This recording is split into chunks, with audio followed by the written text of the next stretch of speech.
유대 백성들은 바벨론에서 70년 동안의 포로 생활을 하게 되어집니다.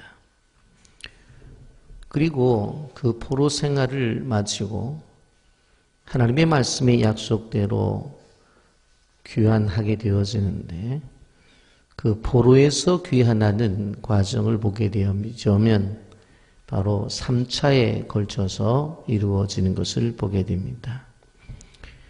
바벨론의 포로로 잡혀갈 때에도 3단계로 끌려갔고, 돌아올 때도 3단계로 돌아온 것을 봅니다. 주전 605년 요야김 왕 때에 1차 포로로 잡혀가고, 주전 597년 요아긴 왕 때에 두 번째, 그리고 주전 587년 시드기야 왕 때에 바로 3차로 끌려가면서 남방 유다가 완전히 멸망을 당하게 됩니다. 그런데 그 귀환도 3단계로 이루어지게 되어지는데, 1차 귀환은 주전 538년에 이루어졌습니다. 페르시아 왕이었던 고레스 왕이 칙령을 발표하게 되는데, 유대 백성들은 수룹바벨의 인도를 받아서 예루살렘에 귀환을 합니다. 이것이 바로 1차 귀환입니다.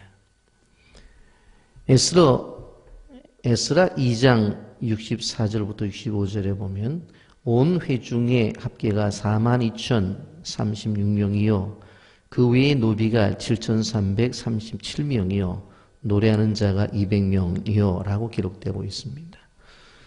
그래 1차 귀환 때 돌아온 사람이 49,897명이라고 분명하게 명시를 하고 있는 것을 봅니다. 이스라엘 백성들의 1차 귀환의 목적은 성전을 건축하는 것이었습니다. 그런데 돌아와서 바로 성전을 건축하는 것이 아니라 2년 동안 미그적거리다가 주전 536년에 성전을 건축합니다. 그런데 시작을 하자 반대의 세력들이 나타나 공격을 해서 무려 16년 동안 성전 건축이 중단이 되어집니다. 그때 하나님께서 학개 선지자와 스가랴 선지자를 들어서 말씀을 주시는데, 너희는 집을 지어 잘 살면서 하나님의 성전은 황무하도록 내버려 두는 것이 마땅하냐? 너희들이 행하는 것이 지금 옳은 것인지 한번 너희들의 행위를 살펴봐라. 그리고는 빨리 산에 올라가서 나무를 가져다가 성전을 지어라. 결국 이 메시지가 전해져서 건축을 시작하게 되어지는데, 그렇게 오랫동안 중단되었던 성전 건축이 5년 만에 건축을 해 주전 515년에 건축된 성전은 지도자 이름을 따라서 바로 수룹바벨 성전이 되어집니다. 이러한 스토리가 우리가 이제 새벽의 말씀을 묵상하는 에스라서 1장부터 6장까지가 기록이 되어져 있습니다. 성전을 지었는데도 이스라엘 백성들에게 율법을 가르쳐줄 스승이 없습니다. 그래서 주전 458년에 율법에 익숙한 학사 에스라를 중심으로 1754명이 2차로 귀환을 하게 되어집니다.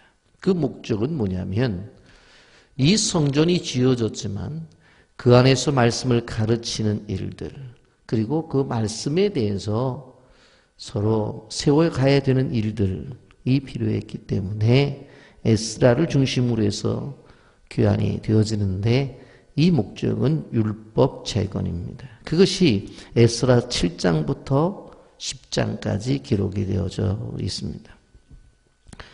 그러니까 에스라 전반부는 1차 귀환의 스토리요, 후반부는 2차 귀환의 스토리인데, 1차 귀환은 주전 538년, 2차는 주전 458년으로 이 두 귀환 사이에 무려 80년의 세월이 지납니다. 보이는 건물, 성전은 지어 놓았는데 그 안에서 하나님의 말씀대로 제사가 이루어지고 말씀이 증거되어져야 되는데 그것이 되어지질 않기에 바로 그것을 세우는 작업이 오랜 세월이 지난 것입니다. 이제 그리고 주전 444년 느헤미야가 주도한 3차 귀환이 이루어지게 되어지는데 예루살렘 성벽을 세워나가는 것입니다. 성전을 지었죠.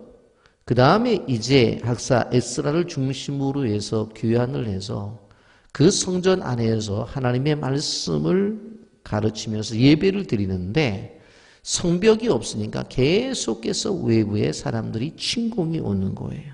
그래서 예배를 방해해요. 그래서 느헤미야가 그 문제를 안고 기도하다가 하나님의 소명을 받고 성벽을 건축해. 이것이 3차 귀환입니다. 그래서 전체적으로 보면 포로의 귀환이라고 하는 것을 볼 때에 1차적으로는 성전 건축을 위해서, 2차는 율법 재건을 위해서, 3차는 성벽 재건의 순으로 이루어지는 것을 보게 되어집니다. 그래서 성전 건축은 에스라 1장부터 6장까지, 율법의 재건은 바로 에스라 7장부터 10장까지, 그리고 성벽 재건은 느헤미야서를 중심으로 이렇게 우리에게 가르쳐 주는 것을 보게 되어집니다. 여러분, 이러한 역사는 사실은 전무후무한 역사인데 도대체 이러한 일이 어떻게 이루어질 수가 있었겠느냐. 그것은 먼저 고레스 왕의 마음을 하나님이 감동시키셨기 때문에 그렇습니다. 여러분, 고레스 왕은 우리가 잘 아는 대로 페르시아 사람입니다. 페르시아는 당시에 7의 종족으로 구성이 되어졌는데 그 7 종족을 하나로 묶는 바로 그 일을 누가 해요? 이 고레스 왕이 합니다. 근데 이 단일 통치자가 되어서 바로 주전 539년에 메데라는 나라와 연합을 해요. 그래서 그것을 우리는 소위 메데 파사다 그렇게 말을 해요. 그래서 이 메데 파사가 연합을 해가지고 당시에 가장 강력했던 바벨론을 침공을 합니다. 그래서 바벨론을 멸망시키고 바로 세계 통치자가 되는 것을 보게 되어집니다. 고레스가 왕이 된 다음에 유대 백성들을 향해서 2가지의 아주 선한 일을 하게 되어지는데 하나는 뭐냐면 유대 백성들을 자기 고향 땅으로 돌려보내는 거예요. 그것을 우리는 고레스 칙령이라고 말을 합니다. 그 고레스 왕이 그 유대 백성들 돌아가는 목적이 뭐였냐? 돌아가서 성전을 건축하라고 하는 것이었어요. 그리고 두 번째 유대 백성들을 위해서 한 일은 느부갓네살 왕이 가지고 왔던 성전에 사용했던 모든 제사를 위해 사용했던 기물들, 그거를 다 가지고 가라 해서 바로 수르바벨에게 주어 가지고 돌려보냈던 것입니다.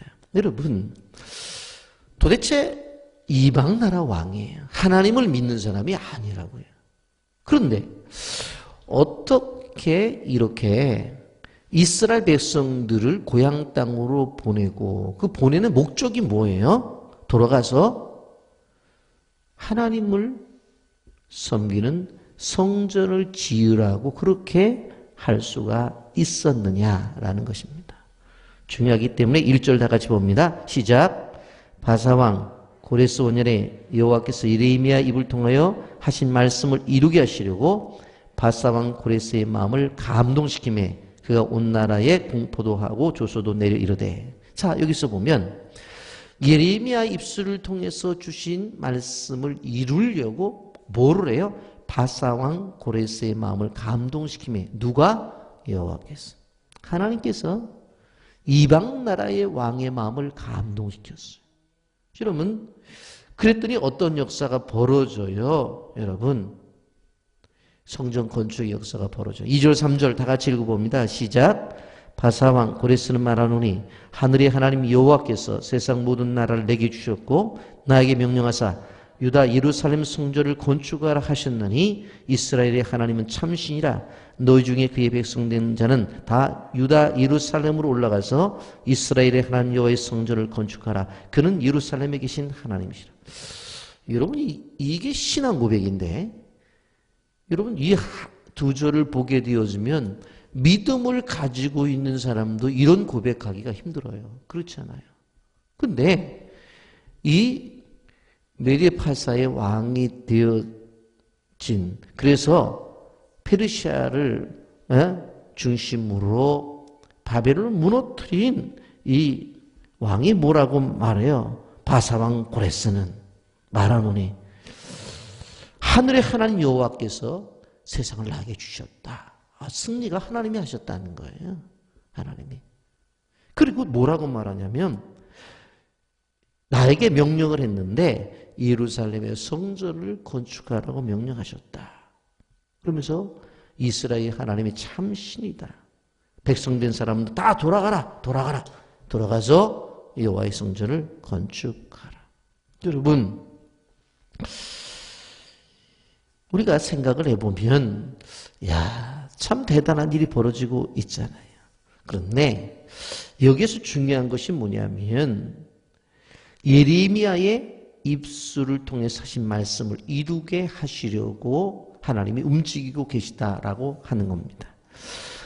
여러분, 이사야 44장 28절에 보면 고레스에 대하여 이르기를 내 목자라 그가 나의 모든 기쁨을 성취하리라 하며 예루살렘에 대하여는 이르기를 증건되리라 하며 성전에 대하여는 내 기초가 놓여지리라 하는 자니라.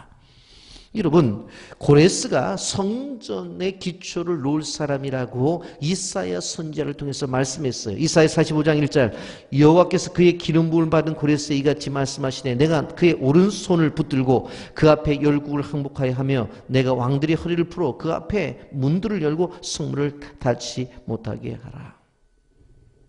여러분, 이미 다니엘 선지자가 있었어요. 그래서 끊임없이 총리로서 일을 감당하고 있었단 말이에요.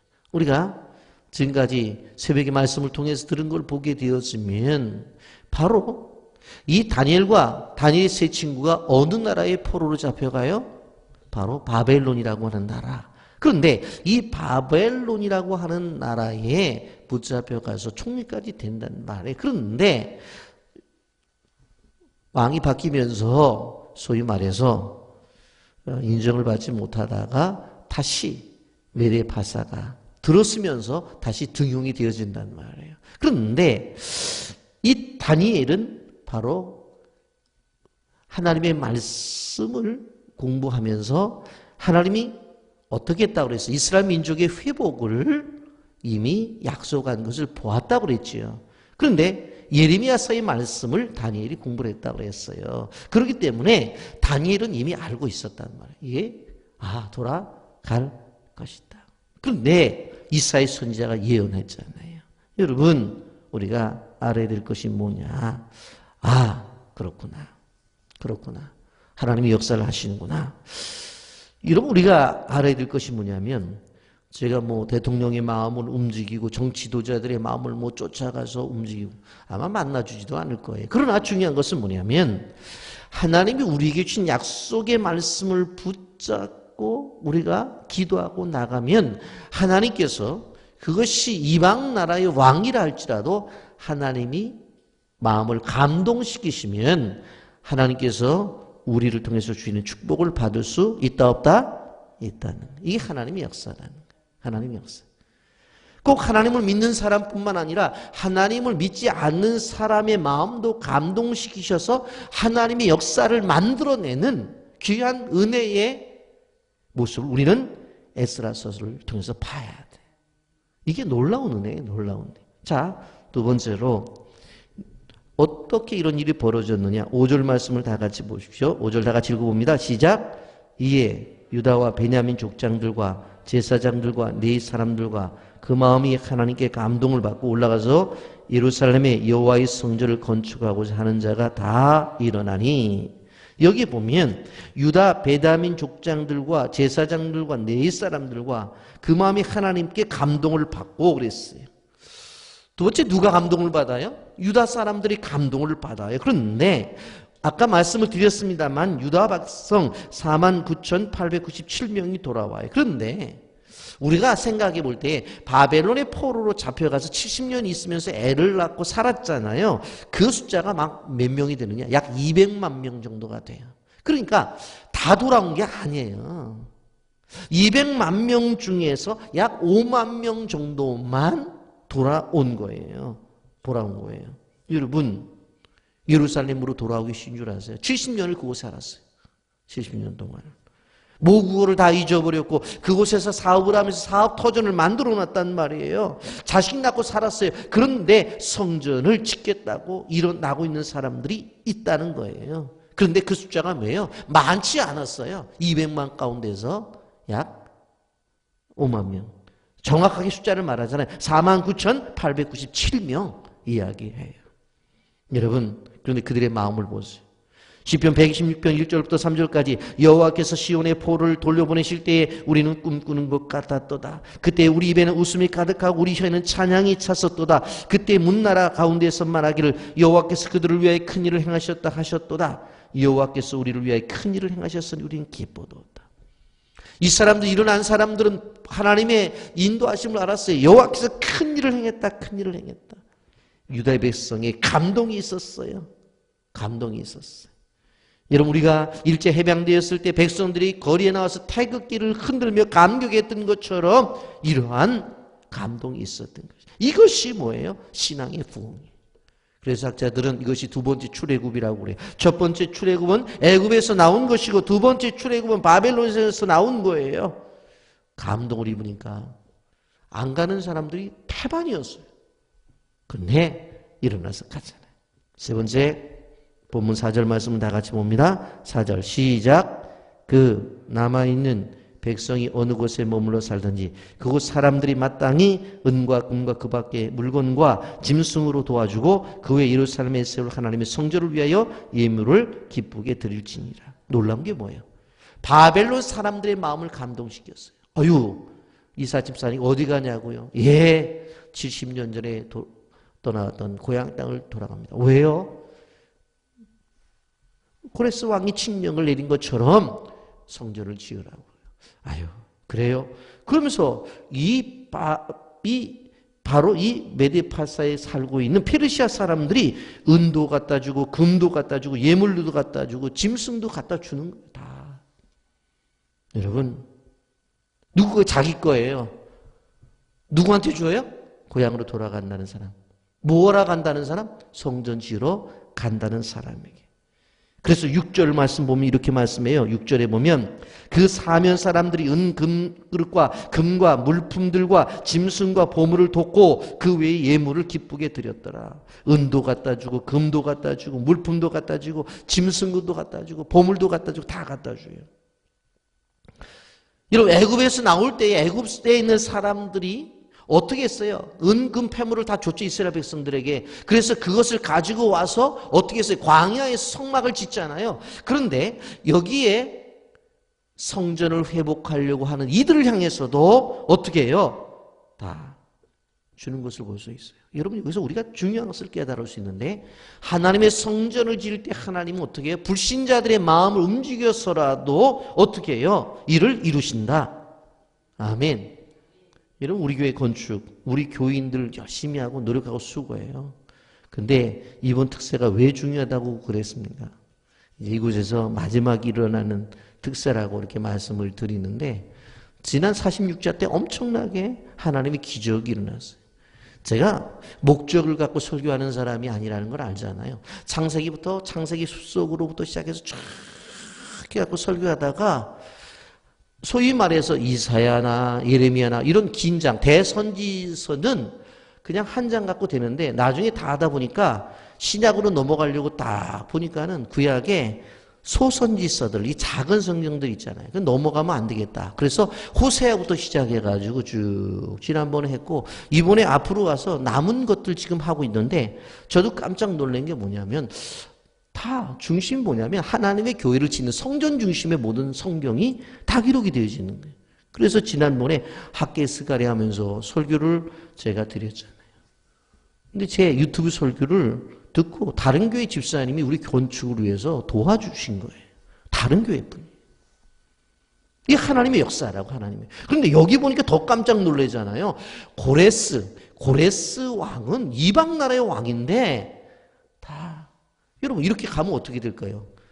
일꾼도 필요하죠. 그 나라에서 종살이 하는 사람들도 있었는데, 그런데 여기 보니까 그 백성들도 은금 패물을 가지고 다 가져가라고 그렇게 말을 해요.